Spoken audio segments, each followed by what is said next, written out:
Bugün birbirimize açık konuşalım. Bazen öyle bir an olur ki niçin, neye şikayet ettiğimizi dahi bilmeyiz. Gelin bu olaya şöyle bir örnek verelim. Tam ders çalışma masasına oturmuşsunuzdur veyahut herhangi bir iş yerine gitmek için yola çıkmışsınızdır. Ardından hemen içerinizden bir şeyler size ümitsizlik depolayıp duruyordur ve ardından ise önümüze çıkan her şeye sitem etmeye başlıyoruz. Ve sanki o çocuk bizi bu dünyadan alıp kendi dünyasına hapsetmiş ve bizi öyle ümitsizlik girdabına sokmuş ki her şeyden vazgeçmişiz. Hedeflerimizden, amaçlarımızdan, en önemlisi de tatlı mı tatlı hayallerimizden. Ve her defasında kulağımıza fısıldayıvermiş. Aslında hayallerimizin gerçek olmayacağını, bunların sadece bir düzmeceden ibaret olduğunu. Ve bizler de her defasında inanmışız o çocuğa. Her dediğine evet demeye o kadar alışmışız. Bu anlattıklarım emin ol sadece senin sorunların değil. Benim de kendi içerimde bizzat yaşadığım ve tecrübe ettiğim sorunlardır.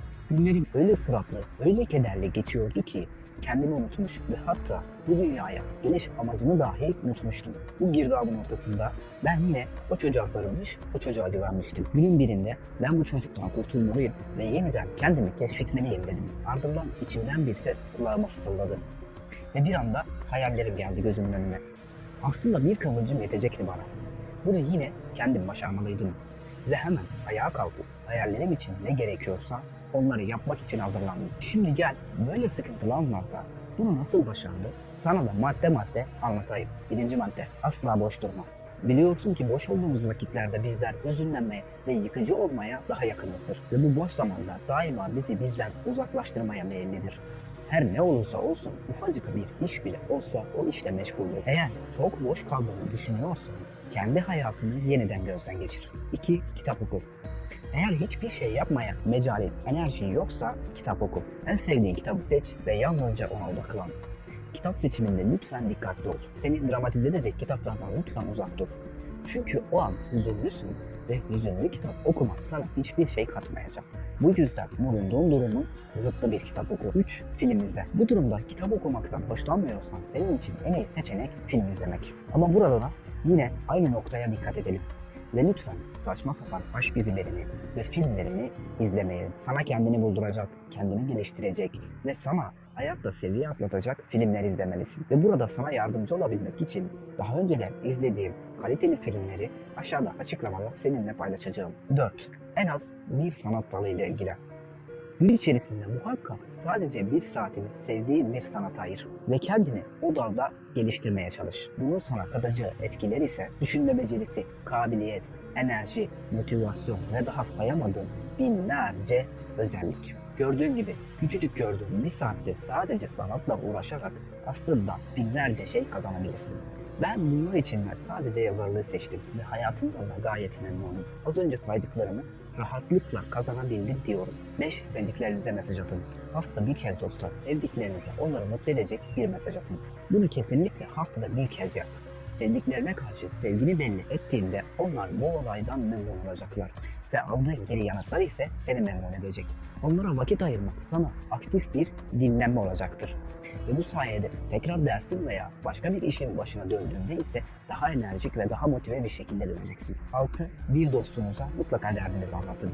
Bu madde başlı başına aslında bir antibiyotiktir. Bu seni rahatlatır ve hatta kuş gibi yapar. Çünkü insanın derdini anlatacağı bir dostunun olması o insana bu dünyada verilmiş en büyük nimetlerden biridir aslında. Ve araştırmalara göre de zaten derdini içine atan insanlar derdini başkalarıyla paylaşan insanlara oranla daha mutsuzlar. 7. Egzersiz yapın. Mutlu olmanın ilk şartı elbette sağlıktır. Sağlığını kaybeden insanlar hayattan zevk alma konusunda gerçekten vasaktırlar. O yüzden sağlıklı bir yaşam eşittir mutlu bir yaşam. Ve unutma ki gençliğinde sağlığına zaman ayırmayanlar ileride hastalığa zaman ayırırlar. 8. Erken kalk. Saydığım ve sayacağım diğer maddeler arasında belki de en çok zorlanacağım yer burası. Çünkü her insan sabah erken kalkmayı başaramıyor. Ama şunu bil ki dünyadaki bütün olaylar sabah erkenden başlıyor.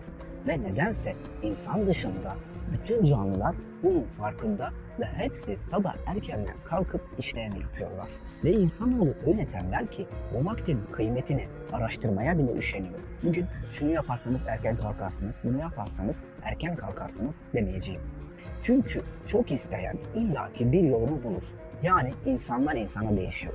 Ama şunu biliyorum ki sabah erken kalkmayan bir insan hayattan zevk alıyorum diyemez. Çünkü bunu yalnızca yaşayanlar bilir. Bu maddenin önemi gerçekten çok ama çok büyük. Öneminin büyük olması başarılmasının zor olmasındandır. Buraya çok dikkat edin ve bunu başarmak için lütfen çaba gösterin. 9. Düşünmek. İleride ne olmak istiyorum? Nerede, kiminle olmak istiyorum? Bu zamanlarda kendime en çok sorduğum sadece 2 soru. Ne zaman bu sorulara gerçekçi bir cevap verdim, o zaman kendimdeki fark etmeye başladım. Hayatımda bu açının bulur bulmaz hemen yakasına yapıştım. Ve pes etmeyi de aklımdan çıkarınca bu durumu yavaş yavaş atlatmaya başladığımı hissettim. Aslında merkezdeki sorun benim kim olduğumu çözmekle alakalıymış. Bu sorunun cevabını üzerine düşüne işte buralara kadar geldim. Yani kafandaki sorulara cevap bulmak için yola çıktığımda hayat cevaplarını zaten suratına çarpıtıyor.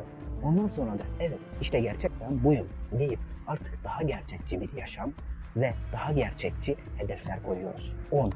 Nasıl bilirdiniz? Bu soruyu muhakkak her gün bir kere kendine sor. Sen öldükten sonra namazını kıldıran imam insanlara bu soruyu sormadan önce sen kendine sor.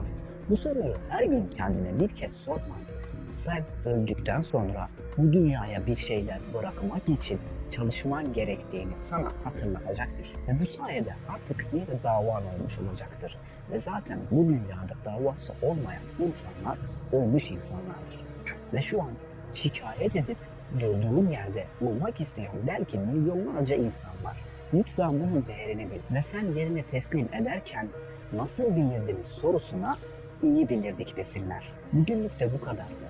İzlediğin için teşekkür ediyorum. Allah'a emanet olun.